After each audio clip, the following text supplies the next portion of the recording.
Set number 76 पर आ चुके हैं हम लोग हमारे प्रैक्टिस में। और आज का हमारा जो टॉपिक है वो है द्वितीय विश्व युद्ध और क्रिप्स मिशन से संबंधित। हमने अपने पिछले एपिसोड में बात की थी कि किस प्रकार से जब कांग्रेस ने चुनाव लड़ा और कई जगह पर अपनी सरकार बनाई, उसके बाद वो सत्ता में आए, उसी बीच दूसरा विश्व युद्ध शुरू हो गया। दूसरा विश्व युद्ध जब शुरू हो गया तो जाहिर सी बात है कि अंग्रेजों को भारतीयों का सपोर्ट चाहिए था और अंग्रेजों ने भारतीयों का सपोर्ट प्राप्त करने के लिए तमाम षड्यंत्र किए, तमाम प्रयास किए, लेकिन उनके प्रयास फेल हो गए।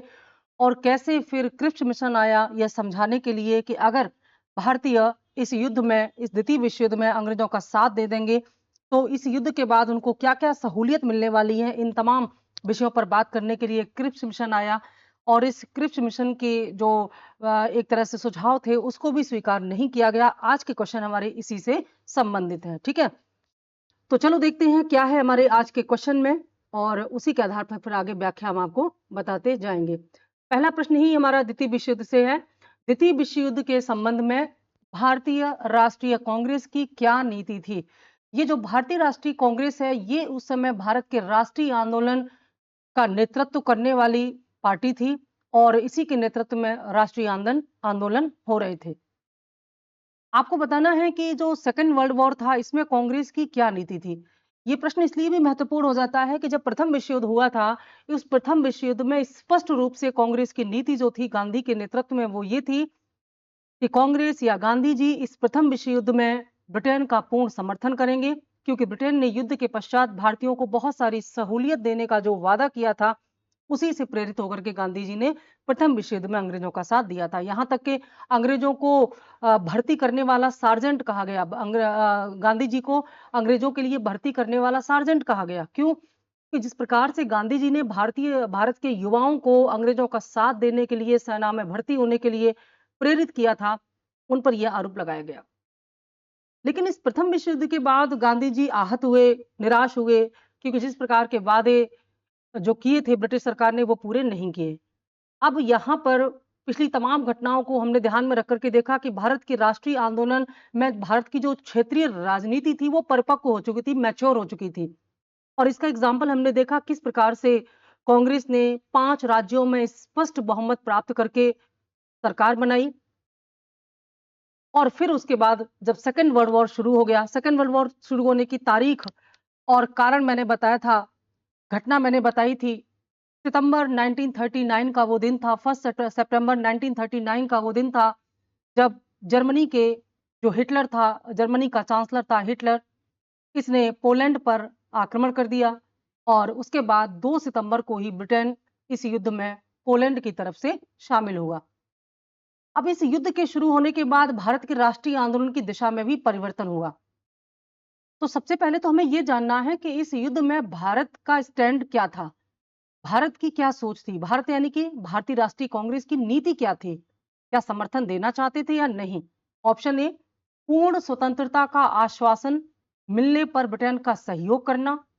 ऑप्शन बी, ब्रिटेन का सक्रिय सहयोग करना। ऑप्शन सी, तटस्थता, तटस्थता मतलब न्यूट्रलिटी, ना तो हम किसी भी प्रकार से इसमें कोई हमारा योगदान नहीं होगा। और ऑप्शन डी, उपर्युक्त में से कोई नहीं। आपको बताना है कि इनमें से कौन सी नीति का पालन किया था भारत की राष्ट्रीय आंदोलन ने या भारतीय राष्ट्रीय कांग्रेस ने। अगर यह प्रश्न भारतीय राष्ट्रीय कांग्रेस के स्थान पर गांधी जी लिखा होता, गांधी की क्या नीति थी, तब भी उत्तर वही होता, क्योंकि गांधी ही इस समय कांग्रेस का नेतृत्व कर रहे थे। इसमें बिल्कुल स्पष्ट नीति थी कांग्रेस की कि वह जब तक ब्रिटिश सरकार पूर्ण स्वतंत्रता का आश्वासन नहीं दे देती तब तक ब्रिटेन का सहयोग नहीं किया जाएगा। पूर्ण स्वतंत्रता। और ब्रिटेन क्या चाहता था? Dominion state. आगे क्रिप्स मिशन जब आएगा तो वो डोमिनियन स्टेट का लालच देगा भारत को कि आप हमारा साथ दे दो इस युद्ध में, हम आपको युद्ध के बाद डोमिनियन स्टेट अधिराज्य प्राप्त करेंगे।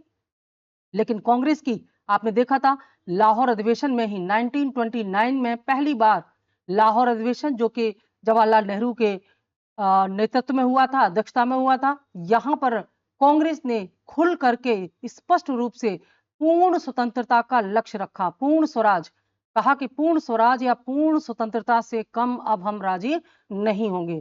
तो इस द्वितीय विश्व युद्ध के समय, जो कि 10 वर्ष बाद हुआ था, इस लक्ष्य के स्पष्ट रूप से था कि जब तक ब्रिटेन लिखित आश्वासन नहीं दे देगा कि इस युद्ध के बाद भारतीयों को पूर्ण रूप से स्वतंत्र कर दिया जाएगा, तब तक जो भारत का राष्ट्रीय आंदोलन या कांग्रेस है, ये ब्रिटेन का सहयोग नहीं करने वाली। और ब्रिटेन इतना बड़ा आश्वासन दे ही नहीं सकता था, क्योंकि उन्हें भारत को छोड़ना नहीं था, उन्हें तो भारत में ही रहना था। इस वादे का मतलब था कि उन्हें बोरिया बिस्तर गोल करके यहां से निकलना पड़ता। ठीक है ना? तो यहां पर बिल्कुल भी डाउट नहीं होना है, पूर्ण स्वतंत्रता के आश्वासन पर ही ब्रिटेन का सहयोग करेंगे, ऐसा मानना था किसका? कांग्रेस का। आ जाते हैं हमारे सेकंड क्वेश्चन पर। महात्मा गांधी का मानना था, देखो मैंने आपको कई बार बताया है।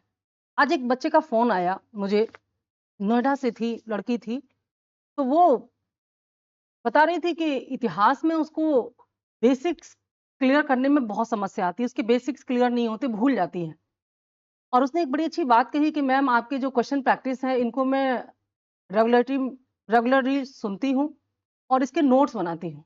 तो इसके नोट्स जो लेक्चर रहते हैं मेरे, उस लेक्चर के आधार पर उसने बताया कि वो नोट्स बनाती है, और उस नोट्स को पढ़ने के बाद प्रॉपर वे में उसने कई क्वेश्चन सॉल्व किए जिनमें पहले उसको डाउट था।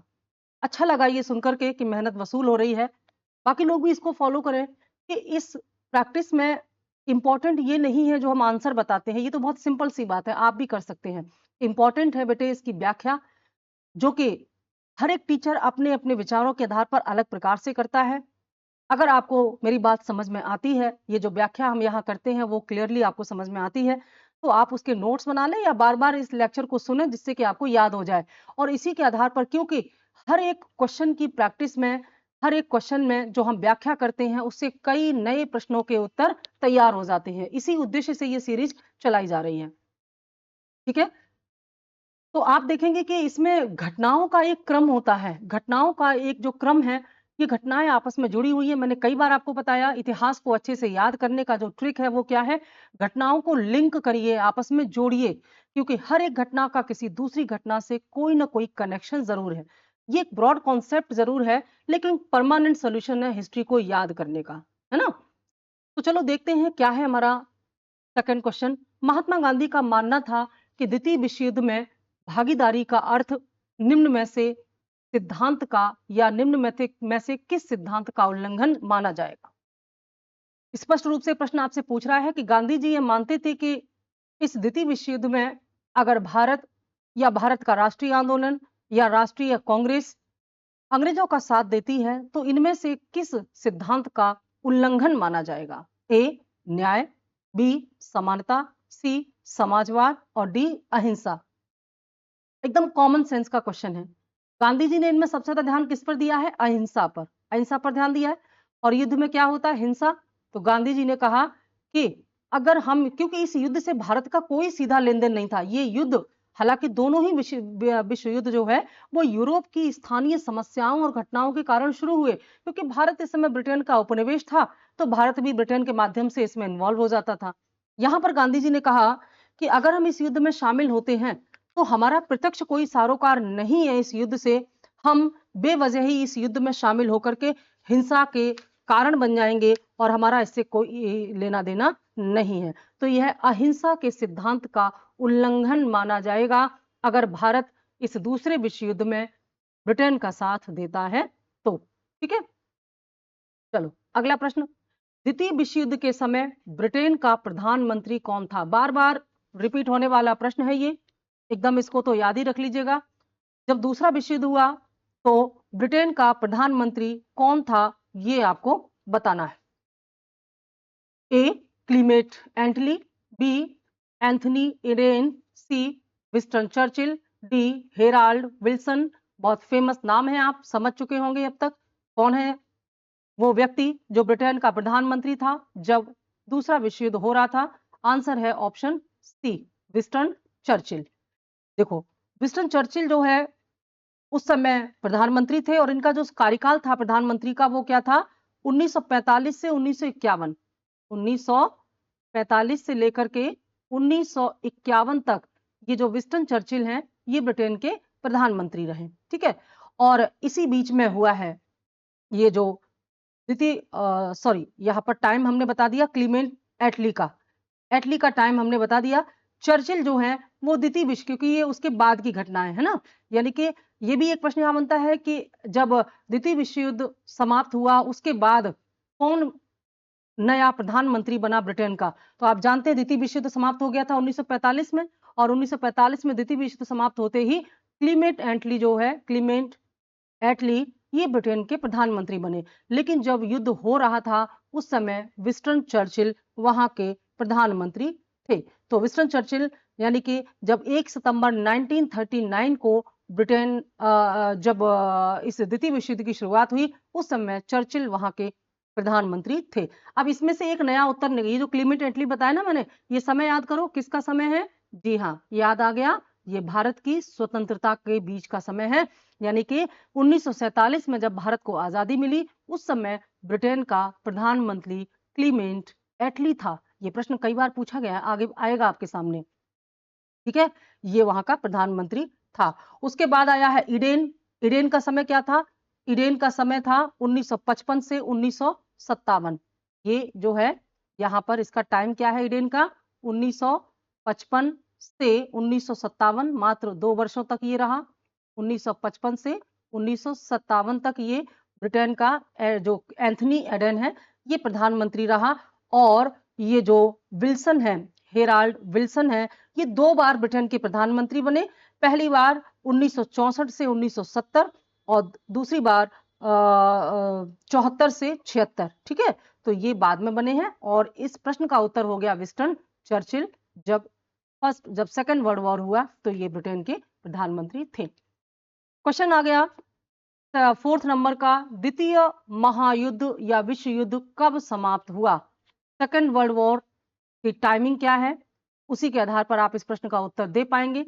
तो ए 1937 में, बी 1918 में, सी 1946 में और डी 1945 में। तो इसका सही उत्तर हो गया 1945। कब से कब तक का चला था?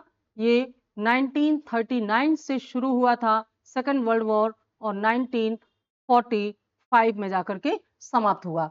और किस घटना से इस युद्ध की शुरुआत हुई और किस घटना पर जाके समाप्त हुआ? तो आरंभ तो मैंने बता दिया था, जर्मनी ने जब पोलैंड पर हमला किया, और किसने किया था? हिटलर ने, ठीक है। तो जब जर्मनी ने पोलैंड पर हमला किया, इस घटना के साथ ही इस युद्ध का आरंभ हुआ। और इसकी समाप्ति कब हुई?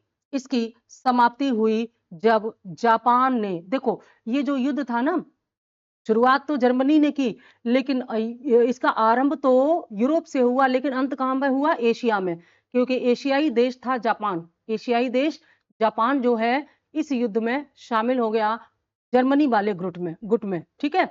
और जापान की जो एक तरह से विस्तार था, उससे अब अमेरिका को नुकसान हो रहा था। और डायरेक्ट जापान के आक्रमण से अमेरिका का जो पर्ल हार्बर था, है ना, पर्ल हार्बर, हार्बर मतलब बंदरगाह, जो पर्ल हार्बर था वो क्षतिग्रस्त हो गया। जापान ने जब हमला किया उससे पर्ल हार्बर को नुकसान पहुंचा। कई अमेरिकी और ये पर्ल हार्बर क्या था? इसको अमेरिका ने अपना नौसैनिक बेस बना रखा था, ठीक है, नौसैनिक नेवल बेस बना रखा था पर्ल हार्बर को। जब पर्ल हार्बर पर जापान ने हमला किया, क्योंकि जापान अपना विस्तार कर रहा था, तो जो भी बीच में आया वो हमले की चपेट में आया। इससे अमेरिका बहुत नाराज हुआ, क्योंकि अमेरिका का आर्थिक नुकसान हुआ और सैनिक भी मारे गए और प्रेस्टीज का भी सवाल था। तो अमेरिका ने, क्योंकि प्रथम विश्व युद्ध के बाद ना यूरोप की शक्ति कमजोर होने लगी थी और अमेरिका एक शक्तिशाली देश बन चुका था, तो द्वितीय विश्व युद्ध के समय सबसे ज्यादा शक्तिशाली देश अमेरिका का था, अमेरिका ही था। ये बात तब पता चली जब इस घटना के बाद अमेरिका इस युद्ध में शामिल हो गया। फिर उसका सीधे आमना सामना हुआ जापान से। जापान को कई बार अमेरिका ने सरेंडर करने के लिए कहा, लेकिन जापान का उस समय जो शासक था उसने कहा कि नहीं, हम सरेंडर नहीं करेंगे। और ये वो समय था जब दुनिया परमाणु बम के बारे और उसके जो विनाश था उसके बारे में नहीं जानती थी। जापान अगर जानता होता तो जरूर सरेंडर कर देता। अमेरिका बार बार उसको कह रहा था कि आप सरेंडर कर दो, लेकिन जापान जब नहीं माना तो 6 अगस्त 1945 को, जी हाँ, ये डेट बहुत महत्वपूर्ण है, आप कई बार इसको सुन चुके होंगे। 6 अगस्त 1945 को कहां पर? नागासाकी में। और 3 दिन बाद ही 9 अगस्त 1945 में हिरोशिमा पर अमेरिका ने परमाणु बम का प्रयोग किया। और परमाणु बम का जो विनाश था, अब जापान बुरी तरह से टूट गया। जापान ने क्या किया? सरेंडर कर दिया, आत्मसमर्पण कर दिया, और इसी घटना के साथ ही द्वितीय विश्व युद्ध समाप्त हो गया। तो द्वितीय विश्व युद्ध कब समाप्त हुआ? 1949 में। आपसे पूछा जा सकता है किस घटना से आरंभ हुआ और किस घटना से समाप्त हुआ। तो घटनाएं भी बता दी हमने, तारीखें भी आपको बता दी। ठीक है, जर्मनी पहले ही सरेंडर कर चुका था। अगर जापान यहाँ पर ज्यादा नहीं तूफान मचाता तो जर्मनी ने सरेंडर पहले ही कर दिया था, हिटलर की मृत्यु हो गई थी। लेकिन जापान की वजह से ये एशिया में केंद्रित हो गया द्वितीय विश्व युद्ध का पूरा आगे केंद्र। ठीक है, समझ में आ गया? आंसर मिला ऑप्शन डी। चलते हैं अगले प्रश्न की ओर।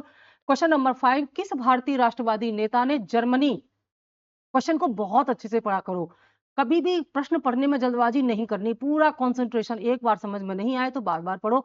किस भारतीय राष्ट्रवादी नेता ने जर्मनी और ब्रिटेन के बीच में युद्ध को ऐसे ईश्वर प्रदत्त अवसर के रूप में देखा जिसमें भारतीयों को उस स्थिति का अपने हित में लाभ उठाने का अवसर मिल जाता? बहुत बेहतरीन प्रश्न है और बड़ा ही कंसेप्चुअल प्रश्न है, जिस पर आज भी डिबेट होते हैं, आज भी इस टॉपिक पर डिबेट होते हैं। अब बहुत इंटरेस्टिंग है तो हम इस पर थोड़ी सी बात जरूर करेंगे। पहले ऑप्शन पर बात कर लेते हैं। Option A C Rajagopalachari, option B M A Jinnah, option C Subhash Chandra Bose, और option D Jawaharlal Nehru. Answer है सी सुभाष चंद्र बोस। सुभाष चंद्र बोस ने यह कहा कि ये जो द्वितीय विश्व युद्ध है, देखो यहां पर नाम नहीं लिखा प्रथम है कि द्वितीय है, बस इतना लिखा है कि जर्मनी और ब्रिटेन के बीच युद्ध को, तो ऑब्वियस सी बात है कि ये सेकेंड वर्ल्ड वॉर की बात हो रही है। ठीक है, ठीक। तो ये जो सेकेंड वर्ल्ड वॉर है जर्मनी और ब्रिटेन के बीच में शुरू हुआ, बाकी देश बाद में शामिल हुए, इसमें इस युद्ध के अवसर पर सुभाष चंद्र बोस ने ये देखा कि ये एक बड़ा सुनहरा अवसर है जो ईश्वर ने दिया है भारत को, क्योंकि ब्रिटेन एक बहुत बड़ी अंतरराष्ट्रीय समस्या में घिरा हुआ है। इस विश्व युद्ध में ब्रिटेन इतनी बुरी तरह से घिरा हुआ है और इस अवसर का लाभ उठा करके भारत को अपनी स्वतंत्रता प्राप्ति के लिए चलाया जाने वाला जो राष्ट्रीय आंदोलन है उसमें तेजी लानी चाहिए। ये बात कही सुभाष चंद्र बोस ने और कहा कि ये ईश्वर द्वारा दिया गया एक ऐसा अवसर है जिसका लाभ भारतीयों को अपने हित में उठाना चाहिए। लेकिन गांधी जी इस बात से सहमत नहीं थे। हालांकि बाद में गांधी जी, देखो गांधी की नीतियां किस प्रकार से बदली। वो गांधी जो छोटी छोटी घटनाओं पर आंदोलन वापस ले लिया करते थे, वो गांधी जो कि कहते थे किसी भी तरीके से हम अहिंसा का दामन नहीं छोड़ेंगे, हिंसा नहीं होने देंगे, उन्होंने 1942 के भारत छोड़ो आंदोलन में करो या मरो का नारा दिया। मरो क्या है? मरो हिंसा ही तो है। करो या मरो यानी कि अपना काम करो और अपना स्वतंत्रता प्राप्ति के लिए अंतिम प्रयास या उसी प्रयास में अपने प्राण दे देना। और जब इस भारत छोड़ो आंदोलन में जब गांधी जी को अरेस्ट कर लिया गया तो ये एक ऐसा आंदोलन बन गया जिसका कोई लीडर नहीं था, नेतृत्व विहीन आंदोलन था। यहां पर गांधी का एक बदला हुआ स्वरूप हमने देखा है जो कहीं ना कहीं सुभाष चंद्र बोस की नीति से मेल खाता है। हालांकि सुभाष चंद्र बोस ने बाद में फिर भारत से बाहर जाकर के अपना आंदोलन चलाया, आगे आएगा ये टॉपिक। अब देखो जरा हम पीछे जाके देखते कि भारत को ऐसा कितने बार ये मौका मिला कि भारत उस समय अपनी आजादी के लिए ब्रिटेन पर दबाव बना सकता था, कई बार मिला। थोड़ा और पीछे जाएंगे तो टीपू सुल्तान की बात कर लेंगे। टीपू सुल्तान का, जब टीपू सुल्तान एक बहुत ही महत्वाकांक्षी शासक था, हालांकि मैसूर तक क्षेत्रीय राजनीति का दौर था, उस समय राष्ट्रीय राजनीति का दौर शुरू नहीं हुआ था, तो क्षेत्रीय स्तर पर ही सही, लेकिन उन्होंने एक बहुत ही ईमानदारी से अपने मैसूर को स्वतंत्र कराने के लिए और ब्रिटेन को हराने के लिए कूटनीति का सहारा लिया। और इसी कूटनीति में क्या किया, टीपू सुल्तान ने नेपोलियन से दोस्ती की। वो नेपोलियन जो उस समय ब्रिटेन का कट्टर दुश्मन था, तो ब्रिटेन के दुश्मन नेपोलियन को अपने पक्ष में करके टीपू सुल्तान ब्रिटेन को भारत से कमजोर करके भगाना चाहता था। नेपोलियन ये कहता था कि, क्योंकि नेपोलियन ये जानता था, नेपोलियन कौन था? नेपोलियन फ्रांस का डिक्टेटर था, तानाशाह था। जब फ्रांस की क्रांति समाप्त हुई तो फ्रांस की क्रांति के बाद वहां के अराजकता भरे माहौल में तानाशाह के रूप में नेपोलियन का उदय हुआ। और नेपोलियन ने जिस तरह से यूरोप में अपनी शक्ति का विस्तार किया, हाहाकार मचा दिया, तो नेपोलियन ने ब्रिटेन के अलावा यूरोप के तमाम देशों को पराजित किया। अब ब्रिटेन इसके लिए चुनौती बना हुआ था और नेपोलियन यह जानता था कि ब्रिटेन की जो मूल शक्ति है वो क्या है? नेवी है ना, नेवी या सेना। और सेना को पैसा कहाँ से मिलता है? व्यापार से। और इस व्यापार का सबसे बड़ा आधार क्या था? भारत। अगर भारत से अंग्रेजों को भगा दिया जाए या भारत में अंग्रेजों को कमजोर कर दिया जाए तो इनको आर्थिक नुकसान होगा, और इस आर्थिक नुकसान की वजह से इनकी सेना कमजोर होगी, और इस कमजोर सेना का लाभ उठा करके नेपोलियन आसानी से ब्रिटिश को पराजित कर सकता है। और इसी उद्देश्य से नेपोलियन ने महाद्वीपीय व्यवस्था जो है वो शुरू की थी, है ना। कॉन्टिनेंटल सिस्टम जो है, वर्ल्ड हिस्ट्री का टॉपिक है ये, वो शुरू की थी कि दुनिया भर के कोई भी देश जो है जो नेपोलियन के पक्ष में है वे ब्रिटेन के साथ व्यापार नहीं करेंगे। भारत में मैसूर के शासक टीपू सुल्तान से दोस्ती करके नेपोलियन ने कहा कि टीपू सुल्तान आंतरिक स्तर पर ब्रिटेन को इतना परेशान करे कि ब्रिटेन आंतरिक युद्ध में ही उलझा रहे, इसका व्यापार कमजोर हो जाए। तो एक अवसर था, अगर भारत के क्षेत्रीय शासक टीपू सुल्तान का साथ देते और संगठित होकर के अगर ब्रिटेन के विरुद्ध संगठित हो जाते तो निश्चित तौर पर ब्रिटेन यहाँ पर कमजोर हो सकता था और नेपोलियन ब्रिटेन को यूरोप में परास्त कर सकता था, और हमें उसी समय ब्रिटेन की दासता से, औपनिवेशिकता से मुक्ति मिल सकती थी। लेकिन हम ऐसा नहीं कर पाए क्योंकि उस समय राष्ट्रीयता की भावना नहीं थी। दूसरा अवसर हमें मिला प्रथम विश्व युद्ध के दौरान। प्रथम विश्व युद्ध जो है ये 1914 में शुरू हुआ था, 1919 में समाप्त हुआ।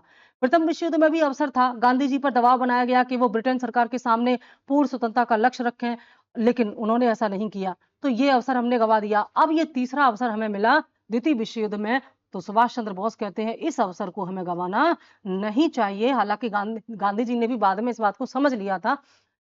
तो सुभाष चंद्र बोस कहते हैं कि ये ईश्वर द्वारा प्रदत्त एक सुनहरा अवसर है जिसका लाभ भारतीयों को उठाना चाहिए। ठीक है, चल अगला क्वेश्चन नंबर 6 कथन और कारण का है। कथन ए, द्वितीय विश्व युद्ध में भारतीय राष्ट्रीय कांग्रेस ने अंग्रेजों को सहयोग प्रदान किया। फिर से समझिए, कथन है द्वितीय विश्व युद्ध में भारतीय राष्ट्रीय कांग्रेस ने अंग्रेजों को सहयोग प्रदान किया। आपको बताना है, अभी ये जो लिखा है इस पर ध्यान देना है।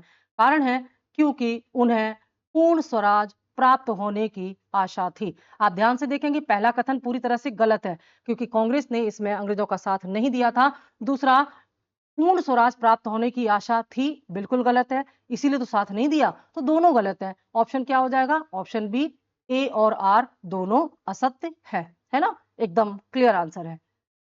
यहां पर ये आपके लिए इंफॉर्मेशन, जो बच्चे तैयारी कर रहे हैं अपने आने वाले एग्जाम के लिए इतिहास और राजनीति शास्त्र विषय से, उनके लिए ये जो बैच है चल रहे हैं, इनमें आप एडमिशन ले सकते हैं। ऑनलाइन बैच चल रहे हैं ये। ज़्यादा जानकारी के लिए आप और कांटेक्ट यहाँ पर कर सकते हैं, नंबर में ऐप डाउनलोड कर सकते हैं और civil services, Saket civil services app को डाउनलोड करके आप और ज़्यादा जानकारी प्राप्त कर सकते हैं। चलिए क्वेश्चन नंबर 7, भारत में क्रिप्स मिशन किस वर्ष आया? बहुत महत्वपूर्ण, भारत में क्रिप्स मिशन किस वर्ष आया?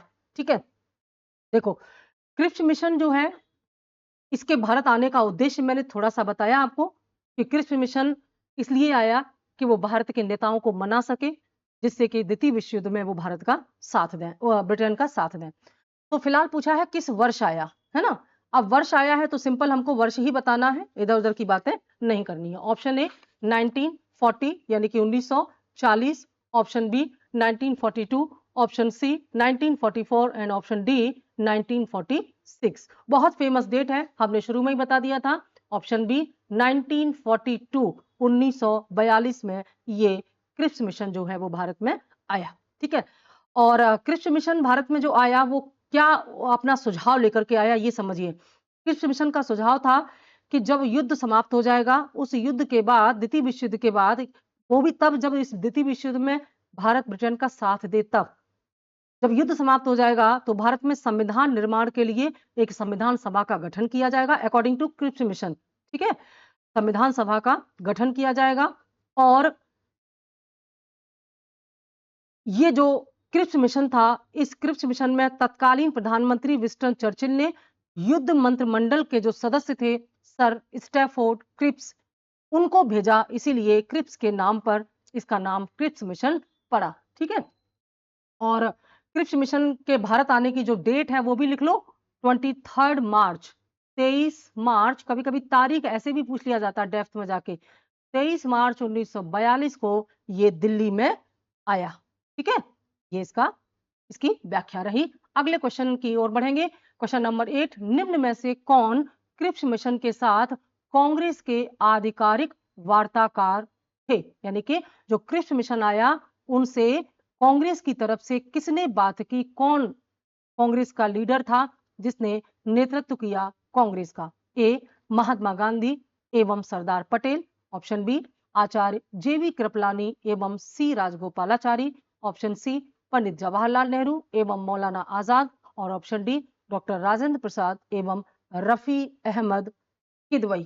ठीक है, तो इसका सही आंसर होगा ऑप्शन सी, पंडित नेहरू, जवाहरलाल नेहरू और मौलाना आजाद ने नेतृत्व किया कांग्रेस का और ये क्रिप्स मिशन से मिले, वार्ता की। ठीक है, जैसे कि मैंने बताया क्या क्या सुझाव लेके आया था क्रिप्स मिशन कि युद्ध के बाद संविधान की रचना के लिए एक संविधान सभा का गठन किया जाएगा। युद्ध के बाद एक ऐसा भारतीय संघ स्थापित किया जाएगा जिसे पूर्ण उपनिवेश का दर्जा प्राप्त होगा और मुस्लिम लीग को इस भारतीय संघ को स्वीकार करने या ना करने की छूट होगी। ये सुझाव लेकर के आए थे क्रिप्स जो है कि लीग अगर चाहे तो भारतीय संघ को स्वीकार करे अथवा ना करे। ठीक है, और इसमें नेहरू और मौलाना आजाद ने हिस्सा लिया और नेहरू और जो मुस्लिम लीग थी यानी कि कांग्रेस और मुस्लिम लीग दोनों ने ही क्रिप्स मिशन का विरोध किया। ये बड़ी इंटरेस्टिंग बात है, क्रिप्स मिशन का विरोध ना केवल कांग्रेस ने, इवन कांग्रेस के साथ साथ और किसने किया? लीग ने भी किया, मुस्लिम लीग ने भी। अब आप कहेंगे कि कांग्रेस ने किया, ये तो समझ में आता है, क्यों? क्योंकि कांग्रेस ने पूर्ण स्वतंत्रता के मुद्दे पर इनकी बातें नहीं मानी, क्योंकि पूर्ण स्वतंत्रता का कोई इनके पास सुझाव नहीं था। तो लीग ने क्यों नहीं मानी इसकी बातें, क्रिप्स मिशन के सुझाव? जबकि क्रिप्स मिशन ये कहता है कि जो भारतीय संघ बनेगा, मुस्लिम लीग के पास ये रास्ता होगा कि वो चाहे तो उसमें शामिल हो, चाहे तो ना हो। फिर भी लीग ने अस्वीकार कर दिया।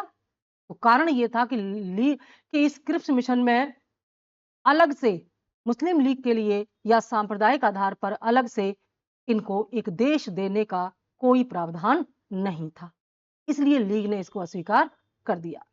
तो फिलहाल ये जो क्रिप्स मिशन था, इससे वार्ता करने के लिए पंडित नेहरू और मौलाना आजाद आए, नेतृत्व किया इन्होंने कांग्रेस का।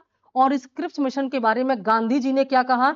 गांधी जी और नेहरू दोनों क्या कहते हैं कि ये एक डूबते हुए बैंक के नाम उत्तर दिना यानी कि पोस्ट डेटेड चेक है।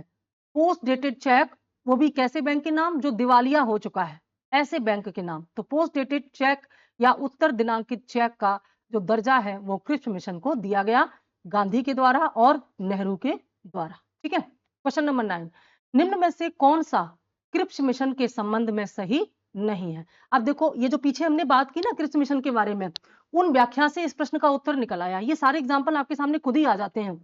जैसे कि हम आपको बताते हैं कि एक प्रश्न की व्याख्या से दूसरे प्रश्नों के उत्तर निकलते हैं, इसके एग्जाम्पल्स आपके सामने ही आ जाते हैं। आ गया ना, क्रिप्स मिशन की व्याख्या से ये प्रश्न, इनमें से कौन सा क्रिप्स मिशन के संबंध में सही नहीं है? मतलब इनमें से कौन सी एक बात है जो क्रिप्स मिशन के सुझाव में शामिल नहीं थी? पहला, युद्ध समाप्त होने पर डोमिनियन दर्जा। बी, संविधान सदन द्वारा निर्मित संविधान मान्य होगा। सी, नई कार्य परिषद की नियुक्ति जिसमें हिंदू और मुसलमानों का समान प्रतिनिधित्व होगा। डी, कोई भी सूबा संघ से बाहर रह सकता था। आपको बताना है कौन सा इसमें शामिल नहीं है या कौन सा इसमें सही नहीं है। तो ऑप्शन सी सही नहीं है, क्योंकि इसमें जो है हिंदू और मुसलमानों के प्रतिनिधित्व को लेकर के कोई भी चर्चा नहीं की थी। ठीक है, बल्कि ये कहा था कि मुस्लिम लीग अगर चाहे तो इसमें शामिल हो या ना हो, और साथ साथ ये भी कहा कि अगर कोई सूबा, कोई प्रांत इस संघ में शामिल नहीं होना चाहता है तो वो आजाद है। युद्ध समाप्त होने पर डोमिनियन दर्जा दिया जाएगा, संविधान निर्माण के लिए संविधान सभा का गठन किया जाएगा। ये सारी बातें क्रिप्स मिशन में शामिल थी, सिवाय ऑप्शन सी के। ठीक है, नेक्स्ट क्वेश्चन, क्रिप्स प्रस्ताव रद्द कर दिया गया क्यों? क्यों रद्द कर दिया गया? ऑप्शन ए, इसने गिरफ्तार सभी राष्ट्रीय नेताओं को रिहा करने से मना कर दिया। ऑप्शन बी, इसने भारत विभाजन की बात कही। ऑप्शन सी, इसने एक अंतरिम सरकार के निर्माण का सुझाव दिया। ऑप्शन डी, इसने भारतीयों को प्रभावी शक्ति देने से इनकार कर दिया। इस प्रकार के प्रश्न देखने में सरल लगते हैं लेकिन कठिन हो जाते हैं क्योंकि ये कॉन्सेप्ट बेस्ड होते हैं, फैक्ट नहीं है कहीं भी। और कॉन्सेप्चुअल क्वेश्चन के आंसर आप तभी दे सकते हैं जब आपका बेसिक तैयार हो, आपका फंडामेंटल तैयार हो। इसीलिए एक बार फाउंडेशन कोर्स करना बहुत जरूरी होता है, बिल्कुल बेसिक से। जब आपके बेसिक्स तैयार हो जाते हैं तो फिर कितना भी कॉन्सेप्ट या फैक्ट बेस्ड क्वेश्चन हो आप इनको कर सकते हैं। ठीक है, तो इस प्रश्न के उत्तर में आपको बताना है कि इस प्रस्ताव को क्यों रद्द कर दिया, आखिर समस्या क्या थी। ठीक है, तो आप देखिएगा ये जो ऑप्शन डी है ये सबसे इंपॉर्टेंट है इसमें, कि भारतीयों को प्रभावी शक्ति देने से इनकार कर दिया। प्रभावी शक्ति यानी कि भारतीय जिस प्रकार से अपने लिए चाहते थे वो देने से इन्होंने इनकार कर दिया कि हम पूर्ण स्वराज का इनको पूर्ण स्वतंत्रता की गारंटी नहीं देंगे, बल्कि इसमें जो है रियासत जो है, देशी रियासत है, मुस्लिम लीग, इनको यह छूट होगी कि वह भारतीय संघ में अगर शामिल नहीं होना चाहती हैं तो वे बाहर रह सकते हैं। तो इससे प्रभावी शक्ति यानी कि जो संघ बनता, वो संघ तो शक्तिहीन होता ना, क्या शक्ति होती, रियासतें अलग हो गई, मुस्लिम लीग अलग हो गई, तो क्या ही भारतीय संघ बनता।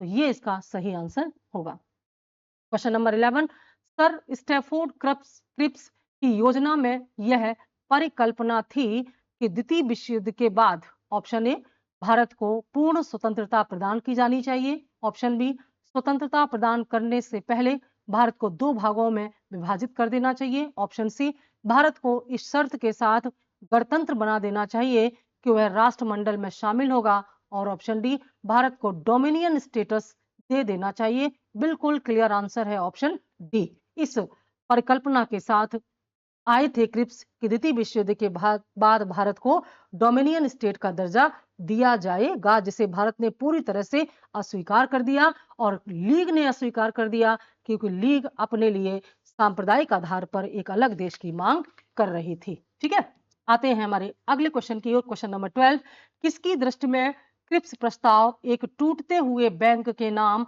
उत्तर दिनांकित चेक था, post dated cheque upon a crashing bank. एक ऐसा बैंक जो क्रैश कर रहा है, बैंक करप्ट हो रहा है, दिवालिया हो रहा है, उस दिवालिया होने वाले बैंक के नाम एक पोस्ट डेटेड चेक जो कि बाद में कैश होगा, ऐसा चेक कहा, क्योंकि ब्रिटेन की जो हालत थी उसमें ये लग रहा था कि ब्रिटेन क्या हो जाएगा, ब्रिटेन पराजित हो जाएगा, तो उसके बाद इन सुझाव का कोई मतलब नहीं है। किसने कहा? अब देखो इसमें दो नाम हैं, बहुत ये एक प्रश्न बड़ा ना टिपिकल सा प्रश्न है। क्यों? क्योंकि पोस्ट डेटेड चेक किसने कहा? ये जो पोस्ट डेटेड चेक है, यहां तक का सेंटेंस यूज किया था महात्मा गांधी ने, और अपॉन अ क्रैशिंग बैंक ये वर्ड यूज किया था नेहरू ने। अब लेकिन ऑप्शन तो आपको एक ही देना है ना, तो इसमें आप किसको आंसर देंगे, ये आपका सेंस ऑफ ह्यूमर काम करेगा। इस तरह के क्वेश्चन पूछ लिए जाते हैं तो ऑब्वियस सी बात है कि जिसने इसका स्टार्टिंग पॉइंट कहा है पोस्ट डेटेड बैंक यानी कि गांधी, यही इसका राइट आंसर है। बाद में जवाहरलाल नेहरू ने इसमें जोड़ दिया टूटते हुए बैंक के नाम। गांधी जी ने कहा कि यह एक उत्तर दिनांकित चेक है, पोस्ट डेटेड चेक है, और नेहरू ने इसमें जोड़ दिया कि यह डूबते हुए बैंक के नाम में एक उत्तर दिनांकित चेक। तो आंसर क्या हो जाएगा? Option A. ठीक है, क्रैश कोर्स का यहां पर आपके सामने मैटर आ चुका है। ये crash course UP, TGT, PGT, LT और अदर एग्जाम को ध्यान में रख करके तैयार किया जा रहा है। इसमें जो 65 डेज है एक्चुअली ये ज्यादा जाएंगे, इनका हम नंबर बदलवा देंगे। तो ये एक ऐसा क्रैश कोर्स है उन बच्चों के लिए जो कि अपनी तैयारी पहले कर चुके हैं, लंबे समय तक वैकेंसी ना आने के कारण वो कोर्स भूल चुके हैं या रिवीजन नहीं कर पा रहे हैं, तो उनके रिवीजन को आसान बनाने के लिए ये क्रैश कोर्स तैयार किया गया है। संपूर्ण इतिहास का संक्षिप्त में अध्ययन पूरा पीडीएफ के माध्यम से, पीपीटी के माध्यम से, लेक्चर के माध्यम से और क्वेश्चन प्रैक्टिस के माध्यम से ये आपको मिलेगा। इसके लिए आपको Saket civil services app download करना होगा। उस ऐप में आप जाएंगे तो कोर्स पूरा आपको दिखाई दे जाएगा। सारी क्लासेस की इसमें रिकॉर्डिंग पड़ी हुई है और बहुत ही आसानी से आप अपने पूरे कोर्स को रिवाइज कर सकते हैं। एलटी की वैकेंसी आ चुकी है, जीआईसी प्रवक्ता की वैकेंसी आ चुकी है, तो अब देर करने का समय नहीं है। केवल 499 में आप इसको परचेज करके इसका फायदा उठा सकते हैं। इसलिए अगर आपको इसकी नीड है तो फटाफट जाइए, ऐप को डाउनलोड कीजिए और ज्यादा जानकारी के लिए कॉल कर सकते हैं। क्वेश्चन नंबर 13, क्रिप्स मिशन के प्रस्तावों के संदर्भ में निम्नलिखित कथनों पर विचार कीजिए। ठीक है, यानी कि जो क्रिप्स मिशन के प्रस्ताव थे उनके बारे में ये जो कथन है इन पर विचार करिए और एकदम इसको पढ़ने के बाद सीधे आ जाया करो यहाँ पर इनमें से कौन कौन से कथन सही हैं, क्योंकि कई बार पूछा जाता है कौन कौन से कथन सही नहीं है, हमसे गलती से भी कोई गलती ना हो जाए। हम देखते हैं कई क्वेश्चन हमारे ह्यूमन एरर की वजह से गलती हो जाती है, जो हमें आ रहे होते हैं हम बाद में बहुत पछताते हैं। तो आज के कंपटीशन में जहां एक एक नंबर बहुत मैटर करता है, हमें ऐसी सिली मिस्टेक्स नहीं करनी है। इसके लिए जरूरी है हमारा पूरा कंसंट्रेशन रहे, फुली हम बार बार अपने आप को रीचेक करते रहें। अब देखा है क्या बताना है, सही है। ये 2 पॉइंट है, इनमें से कौन कौन से सही है, किसके बारे में, क्रिप्स मिशन के बारे में। चलो देखते हैं।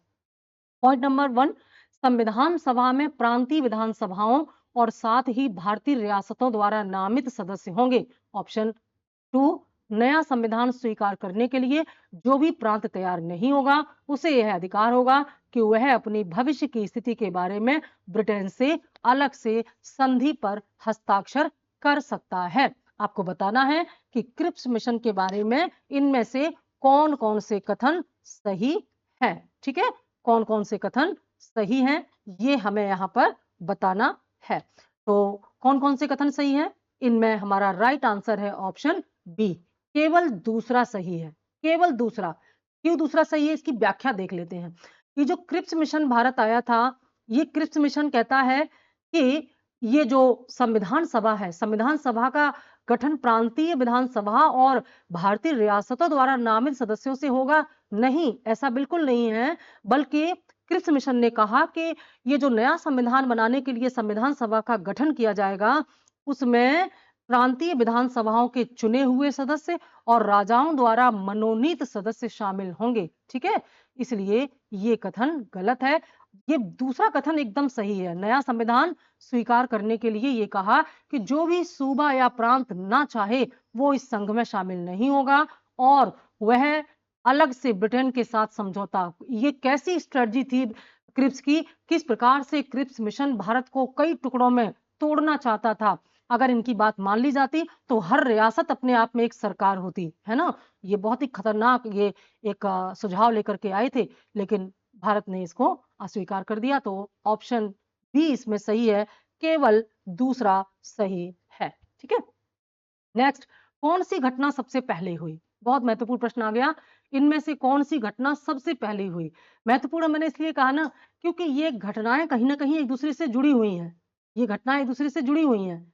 अगर आपको ये लिंक पता है तो आप इसका आंसर दे देंगे, अदरवाइज रटते रहो, नहीं रट पाओगे। अभी इनमें कोई दूसरी योजना बीच में जोड़ देंगे, कोई दूसरा एक और फैक्ट जोड़ देंगे, तो इनको आपको समझना है, रटना नहीं है। पहले हम देख लेते हैं क्या क्या लिखा हुआ है, जिन्हें हमें पहले क्रम से लगाएंगे और क्रम से लगाएंगे तो अपने आप पता चल जाएगा सबसे पहले क्या हुआ। पहला इसमें जो लिखा है उसके अकॉर्डिंग ऑप्शन ए, भारत छोड़ो आंदोलन का प्रस्ताव। ऑप्शन बी, क्रिप्स मिशन का आगमन। ऑप्शन सी, गवर्नर जनरल के पद पर लॉर्ड वेवेल का आगमन। और ऑप्शन डी, कैबिनेट मिशन का आगमन। एक और ऑप्शन दिया हुआ है ऑप्शन ई, इनमें से कोई नहीं, है ना। हमें देखना है कि इनमें से इससे हमारा राइट आंसर यहाँ पर कौन सा होना चाहिए। ठीक है, अब इसका आंसर देने के लिए पहले तो हम आंसर बता दें, फिर क्रम बताएंगे तारीखों के साथ। इनमें सबसे पहली घटना हुई है क्रिप्स मिशन का भारत आगमन। ठीक है, क्रिप्स मिशन मार्च 1942, देखो काम आ गया ना, पीछे 23 मार्च बताया था, तो मार्च 1942 में क्रिप्स मिशन भारत आया। ठीक है, बाद की घटनाएं क्या है, ये जो भारत छोड़ो आंदोलन का प्रस्ताव है, भारत छोड़ो आंदोलन का प्रस्ताव 8 अगस्त 1942 को स्वीकार किया गया, है ना। ये जो है प्रस्तुत किया गया, स्वीकार किया गया। देखो ईयर अगर आप केवल याद करोगे 1942 तो कंफ्यूज हो जाओगे, आपको ये देखना है। और चलो ये भी भूल गए तो ये जान लो, क्रिप्स मिशन जब आया तो क्रिप्स मिशन फेल हो गया, क्रिप्स मिशन की बातें स्वीकार नहीं की और इसी के परिणाम स्वरूप भारत के राष्ट्रीय आंदोलन में भारत छोड़ो आंदोलन। तो ये तो हो ही नहीं सकता कि पहले भारत छोड़ो आंदोलन हो उसके बाद क्रिप्स मिशन। अगर ये तारीखें भी आप भूल गए ना तो लिंक तो नहीं भूल सकते ना। ऑब्वियस सी बात है कि पहले क्रिप्स मिशन आएगा और उसी के परिणाम के रूप में भारत छोड़ो आंदोलन का प्रस्ताव रखा जाएगा, है ना। कितना इंटरेस्टिंग, बिना रटे याद हो रहा है। इनमें तीसरी घटना क्रमशः कौन सी होगी, तो तीसरी घटना होगी कि ये जो गवर्नर जनरल के पद पर जो ये आया था लॉर्ड बेवेल, ये गवर्नर जनरल के पद पर लॉर्ड बेवेल आया है 31 मार्च 1943 को, 31 मार्च 1943, ठीक है, एक साल के बाद। तो ये बेवेल जो है गवर्नर जनरल के पद पर आया, बेवेल आया, ठीक है। तो तीसरी घटना इसमें ये हो गई। और उसके बाद इनमें सबसे लास्ट में हुआ है कैबिनेट मिशन का भारत आगमन 24 मार्च यानी कि 24 मार्च 1946, 1946। ये घटनाएं इस प्रकार से हुई हैं। तो इनमें सबसे पहली घटना जो हुई है वो है क्रिप्स मिशन का आगमन, ठीक है। ऐसे नहीं कि बस आंसर देखा और आगे बढ़ गए, ये शॉर्टकट नहीं चलेगा, डिटेल्स में पढ़ोगे तो आगे काम आएगा। चलो नेक्स्ट, निम्नलिखित में से किसने गांधी जी के आंदोलन को राजनैतिक फिरौती कहा है? बड़ा अजीब सा टर्म यूज किया गया है गांधी जी के आंदोलन के लिए कि गांधी जी के जो आंदोलन है वह एक प्रकार से राजनीतिक फिरौती है। फिरौती जानते हैं किसे कहते हैं? जैसे किसी को किडनैप कर लिया, बदले में पैसे मांगे तो उसको फिरौती कहते हैं। तो इनमें से सारे नाम अंग्रेजों के ही है ना, तो कौन सा है अंग्रेज जो ये कहता है कि गांधी के आंदोलन नहीं बल्कि सौदेबाजी है? वह शर्त रखते हैं, आंदोलन करते हैं और अंग्रेजों पर दबाव बनाते हैं, तो राजनीतिक फिरौती के रूप में वो अपने आंदोलन का प्रयोग करते हैं। ऐसा इनमें से किसने कहा है? ठीक है, A Lord Chelmsford, B Lord Wavell, C Lord Linlithgow और डी लॉर्ड मॉन्टेग्यू। तो इसमें सही आंसर होगा ऑप्शन सी लॉर्ड लिनथगो, है ना, बड़ा अजीब सा नाम है, लॉर्ड लिनथगो। तो ये जो है गांधी के आंदोलन को इन्होंने राजनीतिक फिरौती कहा है। और भारत में इनके रहने का समय जो था 1936 से लेकर 1944 तक, 1936 से लेकर के 1944 तक ये जो लिथगो हैं ये भारत के वायसराय के रूप में इन्होंने काम किया। और इसी समय देखो, इन्हीं समय क्या क्या हुआ है, इन्हीं के समय में क्या क्या, अब देखो ये प्रश्न यहाँ है नहीं, बस हम आपको एक्स्ट्रा यही चीज आपको फॉलो करना है। इन्हीं के समय में क्रिप्स मिशन भारत आया, है ना, छुपे हुए प्रश्न है ना, क्रिप्स मिशन भारत आया इन्हीं के समय में। आप बस गलती क्या करते हो ना, इन पर बात नहीं करते, इसीलिए आपका काम नहीं बनता। क्रिप्स मिशन भारत आया और इसी समय भारत छोड़ो आंदोलन चला, भारत छोड़ो आंदोलन, क्योंकि ये घटनाएं कब की हैं, 1942 की, और 1942 इसी के बीच में आता है, 36 से 44 के बीच में। तो ये दोनों महत्वपूर्ण घटनाएं। और एक चीज और, द्वितीय विश्व युद्ध का आरंभ, सेकेंड वर्ल्ड वॉर का आरंभ भी इसी समय हुआ है।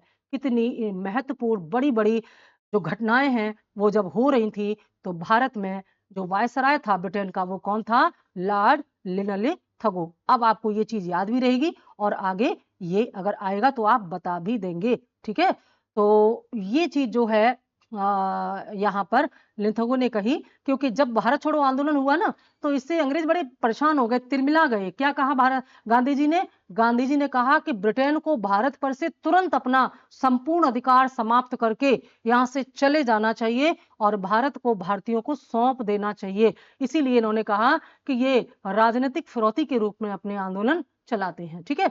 तो आज का जो हमारा एपिसोड है इसमें 15 ही क्वेश्चन हो पाए। कारण ये था कि इसके बाद शुरू हो रहा है भारत छोड़ो आंदोलन, है ना। तो भारत छोड़ो आंदोलन के प्रश्न हम अगले टॉपिक से लेंगे, इसीलिए हमने इसको यहाँ छोड़ दिया है। तो कभी प्रश्न की संख्या 15 हो जाती, कभी 16 हो जाती, कभी 20 तक भी हो जाती है, ये मैटर नहीं करता। मैटर ये करता है कि हम जितना भी पढ़ें अच्छे से पढ़ें, समझें, प्रैक्टिस करें, रिवीजन करें और इसको अपने फ्रेंड्स को भी शेयर करें। और अगर बढ़िया लगे तो बढ़िया बढ़िया कमेंट भी करें ना, कॉन्फिडेंस बढ़ता है इससे, थोड़ा सा लगता है कि हाँ, जैसे आज उस बच्ची ने फोन किया तो अच्छा लगा कि वो सीरियसली नोट्स बना रही है, इसका फायदा उसको मिल रहा है, उसने बताया कि कैसे उसको किस किस एग्जाम में इसका फायदा मिला। तो आप लोग भी ऐसा कर सकते हैं, इसका फायदा उठाइए, ज्यादा से ज्यादा पढ़िए और प्रैक्टिस करिए, लोगों के साथ, फ्रेंड्स के साथ शेयर भी करिए।